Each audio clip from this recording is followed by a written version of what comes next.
Rachel, welcome. Thank you so much for giving up some of your precious time to chat with me today and be part of the Marvellous Mums Connected project. I'm just going to introduce you a bit, if that's okay. So you are Rachel Graveling and you are a doula and you've been a doula for over 20 years. Indeed, I have, Robin, yes. Amazing. And also what I'd really like to talk to you about today is a birth group that you run, and you've also, I believe it's its 20th anniversary this year, is that right? It is, yes, it's That's 20 really years. Cool. 20 years this summer since the Norwich Birth Group was formed, and the Norwich Birth Group is in a real tradition of birth groups, actually going right back certainly to the 1980s. When we had our babies, we were very fortunate to go to the Metfield Birth Group, and that was in a tradition going right back to when in the 1970s women really began to think about whether the medicalised way that birth was going was right for them. So yes, I like to think I'm part of a real tradition.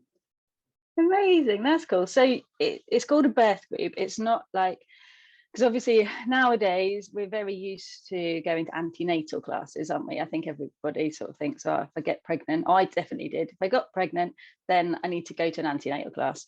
It didn't happen for me because River was born in like the middle of lockdown, so we actually didn't get to do any antenatal at all. But it was really interesting because quite a few of my friends actually went to your birth group, and I don't think I'd ever heard of a birth group. So tell me what it is and why it's kind of different from antenatal classes and that kind of stuff.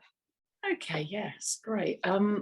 Well, yes, we are a bit different from a conventional antenatal class, although there are lots of ways that antenatal classes are done nowadays. But yes, whereas in most antenatal classes, a group of people, and often all having their first baby, would start and go through a set of classes together, the birth group generally runs all the time, and generally once a fortnight, and people can come to the group at whatever point in their pregnancy they are, and they can come as often or as little as they like. If they come and find it's not for them, no problem. So yes, that's a little bit different. It also tends to be a bit different in that because it's open to anybody, there are often people having a second or subsequent baby as well as people having a first baby, and I think that's often a really helpful way for people to learn from each other. And then content-wise, yes, we're probably a bit different. What I've found over 20 years of doing this work, and I think what I already knew from the group that we'd been to, was that the things that really made a difference or repetition, I needed to hear them more than once to really learn, to really explore them. So when people come to the birth group, they will hear me say, if they choose to come a number of times, they'll hear me say a lot of the same things more than once, and I make no apology for that. We've found that really makes a difference. So where I keep the focus is on where do I keep the focus? I keep the focus on what helps to keep birth as straightforward as possible, acknowledging that everybody has a unique pregnancy and birth journey, but I'm looking at information which enables people to be empowered. So we do lots and lots about stuff that really perhaps used to be common knowledge, a lot of it about the atmosphere that enables a woman to get into labour and stay in labour. So lots of stuff about the birth hormones, particularly sort of the one that people are most familiar with, oxytocin. How do we create an environment in which women can be full of this shy hormone, get into labour, stay in labour, birth their baby? And we do lots of stuff about, it can be called lots of different things, biomechanics for birth, optimal fetal positioning, spinning babies are things that people may be familiar with. And we take lots of ideas from that and we look at what I sometimes call the engineering of birth. The fact that the pelvis is this incredibly flexible structure that we are able to make space to enable our babies to be born. So yeah, we do lots and lots of stuff about that, about those two areas, about creating the right environment, because what we've found so much over the years is that a nice environment isn't a sort of little bolt on to safety, it's the heart of safety. And safety, safe birth is the heart of what the birth group is about. It's about enabling people to have the safest birth they can have.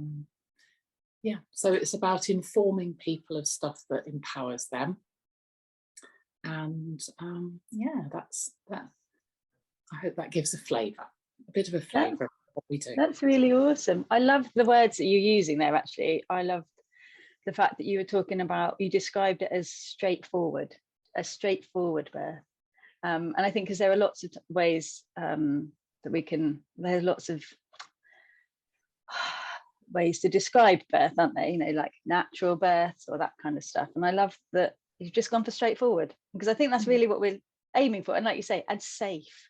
And yeah, it's a different perspective, isn't it?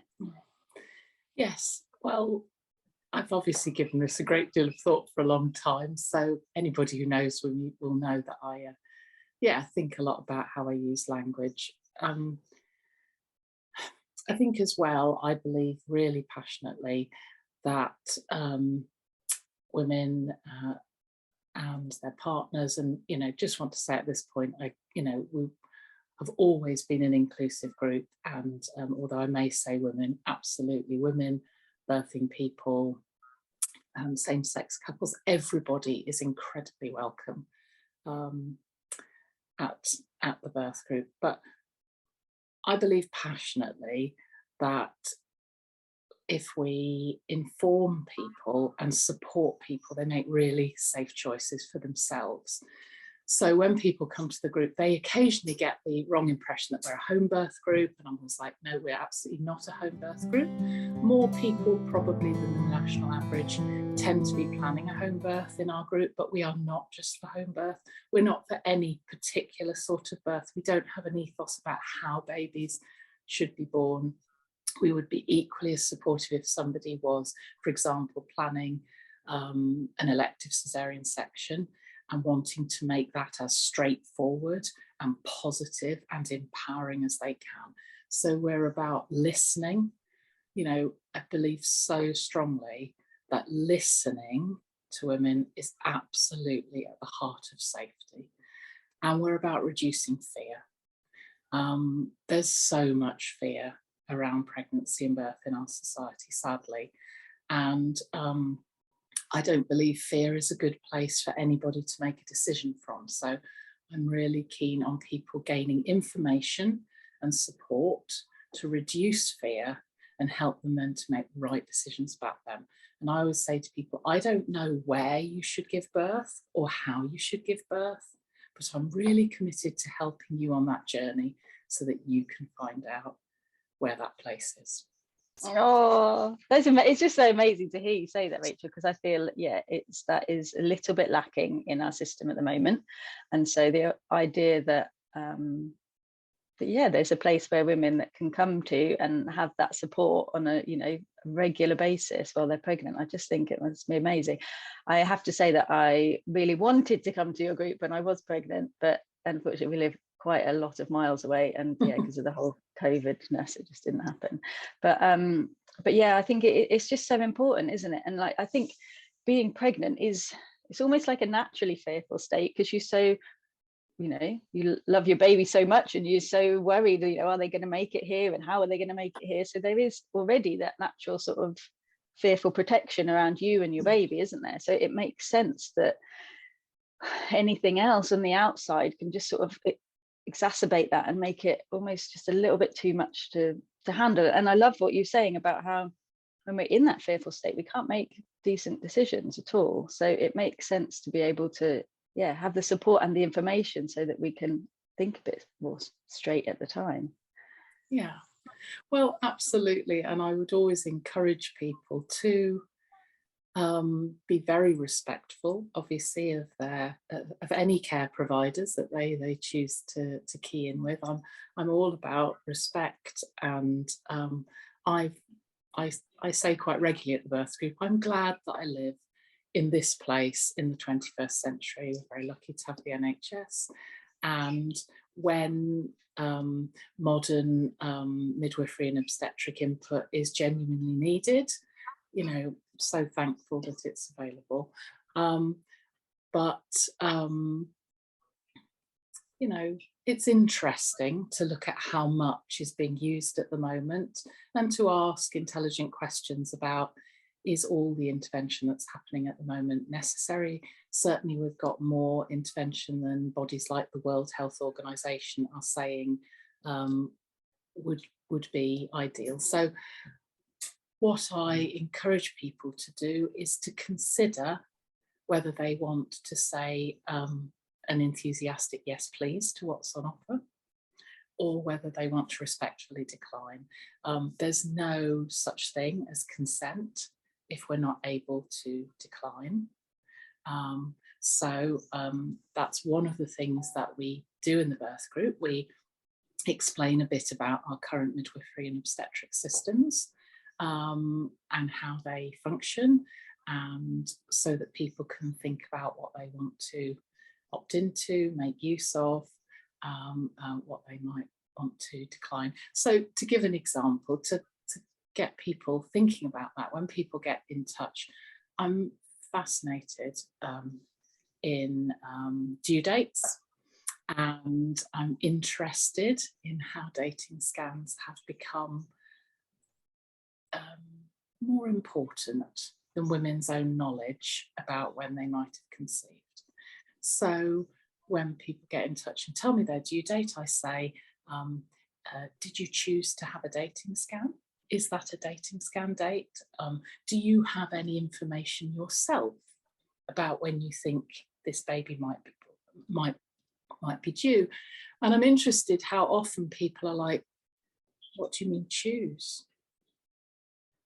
Could I have said no to a dating scan? So I find that's a really helpful way of just pointing out to people that all these things should be offerings. And I'm not saying there's anything wrong with dating scans or not to have them, but it just gets the conversation going really about, you know, what's helpful. But what I do find, which is really interesting, is that the vast majority of people that get in touch with me in all the different arenas, birth group or in my doula work, say, oh, well, you know, this is when I believe that I conceived, or this is when I know I had IVF,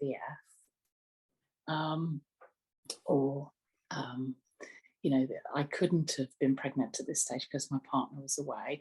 But the dating scan seems to suggest that I'm due almost always earlier than I thought I was. Now, I find that really fascinating, because, of course, if it turns out that dating scans are bringing dates forward for a lot of people, then that is going to increase the induction rate. So it's that sort of thing that I'm fascinated about, and that I feel that I would encourage people to look for care providers who are more interested in their information about themselves than the result of a test which could be useful, but shouldn't be the heart of care. So I hope that gives a sort of flavour about where we would be coming from. It is amazing, and I think, like you say, choice, that definitely isn't. I have a little story. Like, so when I found out I was pregnant, and I had my first appointment with my midwife, and I was saying to Mum, like, oh, what are they going to do? You know, because obviously my mum had been pregnant because she had me, and she said it was a long time ago, but they'll give you an examination. And I said, I don't want an examination. She's like, no, they have to give you an examination. And I was like, but I don't want one. And it was really fascinating, because I had done a bit of reading, and I was like, I don't think they do that anymore, and two, if I don't want one, I think I can say no. And she's like, no, I don't think you can. And it was really interesting, like just her view from that many years ago, actually they just went along with everything that they were told, this is how it has to be. And I think that nowadays it is coming a bit more to the forefront that actually there is some choice in there, and that we don't have to, like you say, we can be presented with all of the information, and then hopefully we can choose what is best for us. Yeah, well, absolutely. As I suppose just to reiterate, there is no such thing as consent if we're not able to decline. Otherwise, we're not gaining somebody's consent. We are just telling them what we're going to do to them. Yeah, and it was really fascinating. My first midwife appointment, she was a really lovely midwife, and she, bless her, because obviously they have lots of questions that they have to ask, don't they? And it was something, I don't know, there was a test that she wanted to do anyway, and you could tell she was just kind of going 1 1 through, and she's like, right, we're going to do this now, and she went to sort of thrust this thing at me, and I was like, whoa, sorry, and I was like, sorry, what is that? And and she's like, oh, at that point she apologized, and then she explained what it was, and from that point on in my appointment she was very, very respectful, and she then explained. But it's almost like, was they just in a rush, aren't they? They got so many things to do, and I really felt that she just, she knew everything was fine, and she just wanted to sort of get it done, so it was done. But yeah, and as soon as I asked, and she was then very, very good at explaining things and going through it. But again, and unless I had a sort of stopped and asked, I think it would have just been a kind of, you're just on that treadmill sort of thing. So yeah, I think, like I say, anything we can do to encourage women to stop and ask, and it's quite important. Yes, absolutely. And I, have always I've always tried to encourage people to be really respectful of their care providers, and to know that the current system isn't as well funded as it should be. We don't have as many midwives as we should have, and that's particularly the case at the moment. And so, that's why I think people understanding the current maternity system is important, so that it doesn't become a sort of us and them, that it's an understanding of the pressures, but not understanding the pressures and thinking, oh, I better go along with this because I know these people are under pressure, but just, being realistic and compassionate and caring of our caregivers, but knowing that if we want something different, that might mean that, we have to engage in that intelligently and thoughtfully. But for me, that doesn't feel a negative, because for me, that is all about supporting people if they want to take responsibility for themselves. And it feels to me that when you're becoming a parent, which is probably the most responsible thing you can ever do, having a system which encourages us to be, to take responsibility for ourselves and our decisions seems like a really healthy one. So I hope that it's a positive. That's a really, really lovely way of looking at it. I love it. Right, so I'm aware that we've taken up quite a lot of your time already. Where can we find you, Rachel? How can people get in touch with you? There's a little tiny Facebook page if people are comfortable with Facebook, just called Norwich Birth Group. We have always been called the Norwich Birth Group, although it's perhaps a slight misnomer at the moment, because for quite a while I've been holding the meetings in my home in South Norfolk. It's only about 10 miles out of Norwich. I did hold the group in Norwich for over 10 years, but now I hold it at my home in South Norfolk. So yes, if you look on that, you can find me. I'm also a Doula UK recognised birth doula. So if you couldn't find me that way, if you're not a Facebook person, you would find me on Doula UK, and then you can just talk to me about the birth group. You don't have to talk to me about doulaing. Amazing. And we also will put your details on the recommended practitioners part of the Soulshine website, so people can find you on there as well. So well, thank you so much for your time, Rachel. It's been awesome speaking to you, and I look forward to speaking to you again soon, hopefully. Thanks then. Bye, Robin. Lovely to speak to you. Bye.